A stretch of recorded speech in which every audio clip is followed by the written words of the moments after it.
Magandang hapon mga kabay. So meron po akong repair na D7 grinder 39146. Ayan. So yan mga kabay, nakasaksak po yan. Ayan. So titesting lang natin. So wala po siyang power mga kabay. So tara mga kabay, samahan nyo po. So ayan po mga kabay, nabuksan ko na po. So dating gawi pa rin mga kabay. Ayan. Hindi po siya naka-on mga kabay. So natin. Ayan po, buo po yung tester natin. Siyempre dating gawin, unahin natin dito sa plug. Ayan. Tapos titesterin natin dito mga kabay. Ayan.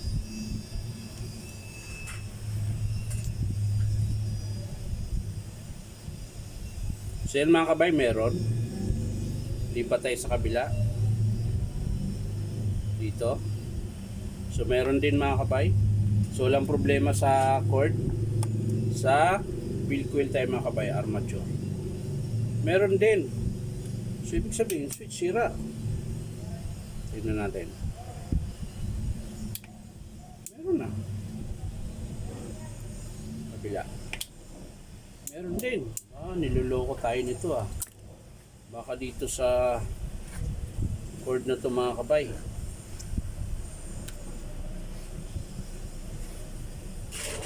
Kasi bakit meron? Tapos kanina wala.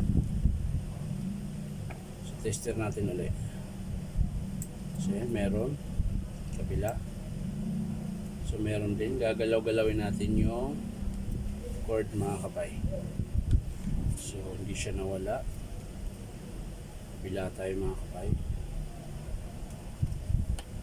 Dito.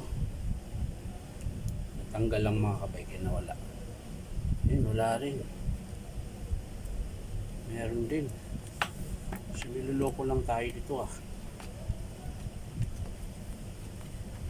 Ngayon, papaandalin natin mga kabay. Tingnan natin kung gagana siya.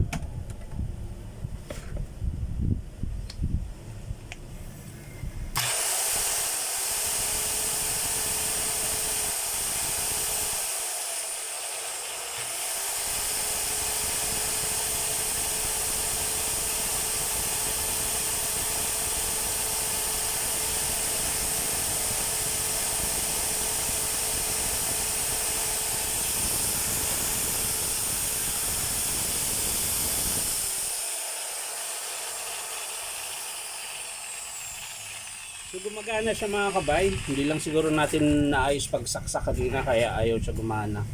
Pero masiklab po yung andar ng armature. So titingnan natin mga kabay kung bakit. Titingnan natin ngayon. So ayan mga kabay, nakalas ko na po yung armature niya. So dito mga kabay, medyo malalim na po yung commutator niya. Ayan nahukay na po siya. So ayan. So okay pa naman siya mga kabay. So ang estimate lang natin mga kabay yung carbon niya. Ayan. Hinasa lang po kasi nila minsan isa din yan sa dahilan kung bakit masiklab yung andar. Ayan. Tapos pangalawa yung spring dito. Ayan, mahina na po siyang tumulak. Kaya so papalitan natin yung brush holder na po yan. Brush holder tsaka carbon. Tapos ayusin din po natin yung wiring niya. Ayan. Si pangit po. Ayan. Pati po dito sa plug niya. Ayan. So papakita ko na lang sa inyo yan mga kabay. Bubuin. Hindi ko muna ipapakita sa inyo ngayon. Papakita ko lang sa inyo kapag in-approve ng customer. Ayan. Pati yung pag-ayos ng wiring ay papakita ko rin sa inyo.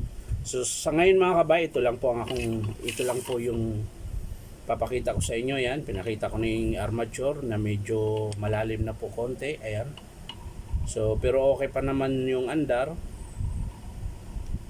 Ngayon kung gusto ng customer na papalitan to, wala problema, papalitan natin. So yan lang mga kabay, maraming salamat. Abang-abangan nyo na lang po kapag in-approve ito ng customer at ipapakita ko po sa inyo. So bye bye.